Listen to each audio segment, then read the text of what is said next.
প্রত্যেক দিন রাতের বেলা ঘুমানোর পর শরীরে একটা আলাদা এনার্জি আসে কাজ করার জন্য সকাল থেকেই।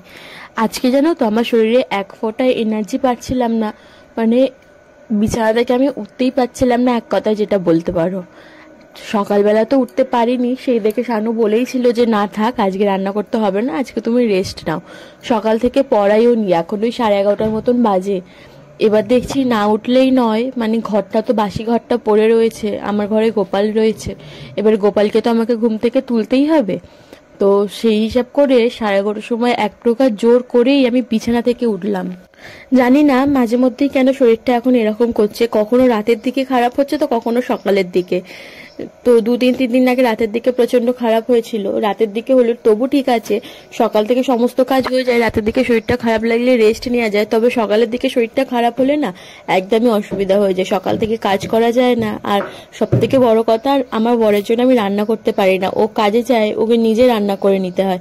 তো যাই হোক, অনেক কষ্ট করে উঠলাম আর ভাবলাম একেবারে বাসি ঘরটা পরিষ্কার করে নিয়ে স্নান করে নিয়ে তারপরেই একেবারে পুজো দিতে বসবো, যেহেতু অনেকটা বেলা হয়ে গেছে। আমি সেই হিসাব করেই ভাবলাম আরো হয়তো আধা ঘন্টা এক্সট্রা লাগবে আমার এই টুকটাক কাজগুলো করতে।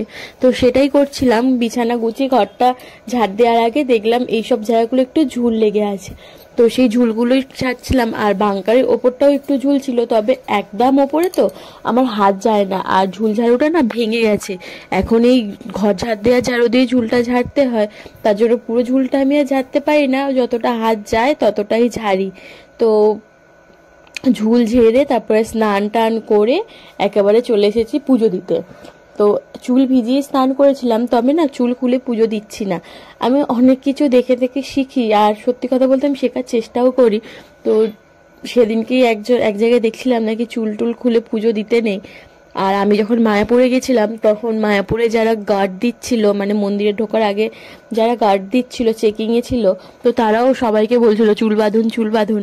তো সেই কথাটাই আমার মাথায় এসে গেল, আর চুলটা না ফট করে একটা ক্লিপ দিয়ে আটকে নিলাম, নিয়ে বসলাম পুজো দিতে। আজকে জানো তো বেশ বেলা হয়ে গেছে, এখন ওই 12টার মতন বাজে। আমি গোপালের কাছে ক্ষমা চেয়ে নিলাম যে আজকের দিনটা একটু দেরি হয়ে গেছে, আমাকে ক্ষমা করে দিও, পরের বার থেকে আর দেরি হবে না। তো শরীরটা খারাপ ছিল হয়তো, গোপাল আমার ব্যাপারটা বুঝবে, কেননা আমি তো আর ইচ্ছা করে করিনি, আমি প্রত্যেকটা সময় সকাল সকালই উঠি, তো আজকে একটু টাইম লেগে গেছে।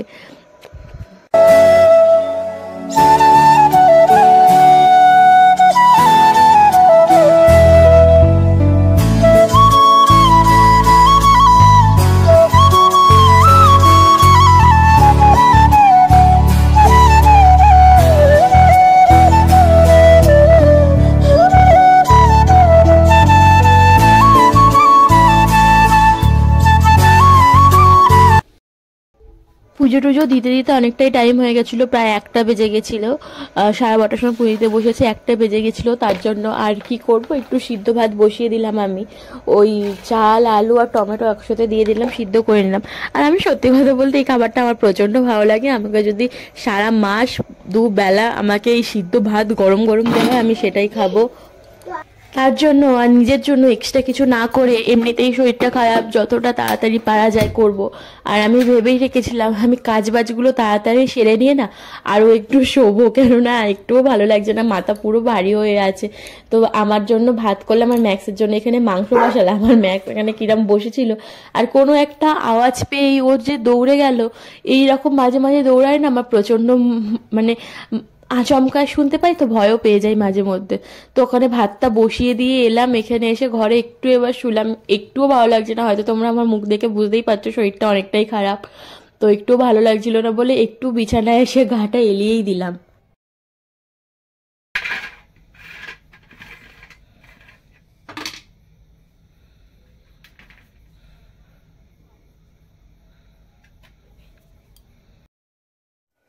সকাল থেকে শরীরটা খারাপই ছিল, তবে বিকালের দিকটা একটু এসে শরীরটা আমার ঠিক হয়েছে।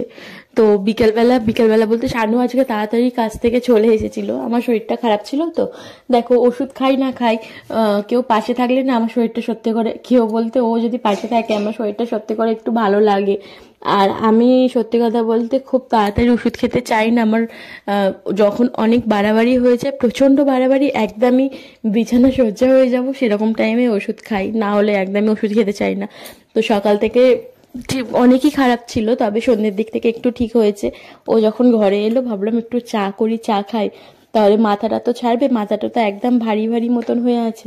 তো আমরা চা খাচ্ছিলাম, আর ম্যাক্সও তো আমরা খেলেই ওর দরকার পড়ে খাওয়াটা, না হলে ওকে খেতে দিয়ে বসে থাকি আমি, ও খেতেই চায় না। তার জন্য ও খেতে চাইছিল বলে ওকেও দুটো বিস্কুট খাইয়ে দিলাম আমরা চা খেতে খেতে। আজকে প্রচণ্ড ইচ্ছা করছিল একটুখানি পপকর্ন খেতে, তার জন্য একটুখানি বাইরে গিয়ে দোকানে গিয়ে ওই পপকর্ন নিয়ে এলাম। এই পপকর্নগুলো হচ্ছে প্যাকেটেই থাকে না, সেই পপকর্নগুলো 10 টাকা করে প্যাকেট নেয়, তো এই পপকর্নগুলোই নিয়ে এলাম বাইরে গিয়ে। আর জানো তো যতবারই দোকানে যাই, যত মানে ভাবি যে তারের জালি নেব, তো কড়াটা ভালোভাবে মাজার জন্য ততবারই ভুলে যাই। এবার না গেলে লিখে নিয়ে যেতে হবে, কড়াটার একটা মানে একটা কেমন বাজে দেখাচ্ছে। আর এমনি স্কচব্রাইট দিয়ে না কড়াটা উঠতেই চাইছে না, তারের জালি ছাড়া উঠবেও না কড়াটা।